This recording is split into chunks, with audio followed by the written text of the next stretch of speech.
আসসালামু আলাইকুম রহমতুল্লাহ বারাকাতু। আজকে আবার একটা ভিডিও নিয়ে হাজির হলাম। কি নাস্তা বানাইমো সেটা আপনাদের সাথে একটু শেয়ার করবো। এখানে আমি দেখতে পাচ্ছেন 4টা ডিম নিয়ে নিছি। তারপরে এখানে আমি দিয়ে দিব আধা কাপের মতো আমি দুধ দিয়ে দিলাম। সাথে দিয়ে দিব দারচিনি পাউডার, সাদা গোলমরিচ পাউডার, একটু অল্প 1 চিমটি আর দিয়ে দেবো 1 চামচ চিনি।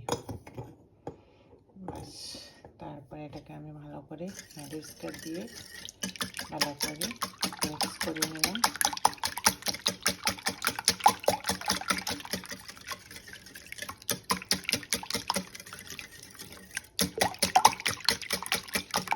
মিক্স করা হয়ে গেছে। এখন আমি এখানে ফ্রাই প্যান বসিয়ে দিলাম। ফ্রাই প্যানটা একটু গরম হোক, তারপর দেখাচ্ছি।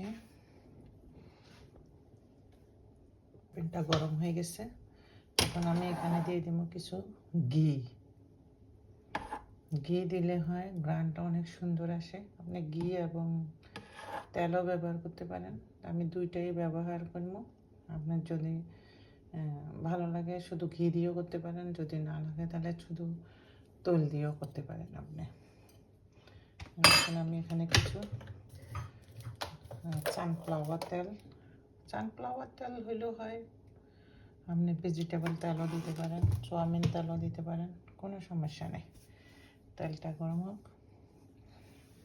তেলটা আমার গরম হয়ে গেছে। এখন আমি এখানে এক এক করে এখানে একটা ব্রেড দিয়ে এটাকে একটু ডিমের মিক্সারটার ভিতরে ভিজিয়ে দিলাম। নিয়ে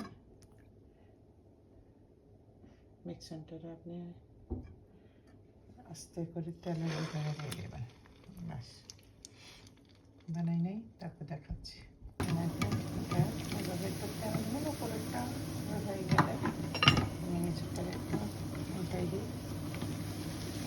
এভাবে উল্পিট 3 মিনিট করে 1 থেকে 3 মিনিট করে টার্ন করবেন। তারপরে ভেজে দেবেন।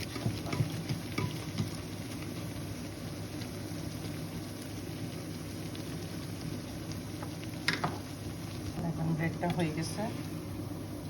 এইভাবে সবগুলো করে নেব। যদি আমার ভিডিওটি ভালো লাগে একটু সাবস্ক্রাইব করবেন, লাইক কমেন্ট করবেন প্লিজ। দেখেন, আপনাদের সাথে আরেকটা শেয়ার করতেছি। একটা পাউরুটি নেবেন, এই ডিমের মিক্সারে দিবেন, একটু ভালো করে দিবেন যেন মজা লাগে খেতে।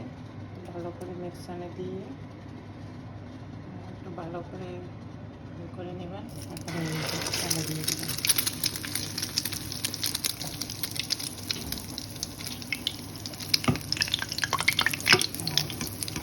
এভাবে একটু তেল উপরে উঠে দিবেন যেন উপরেটা ডিমটা শক্ত হয়ে যায়।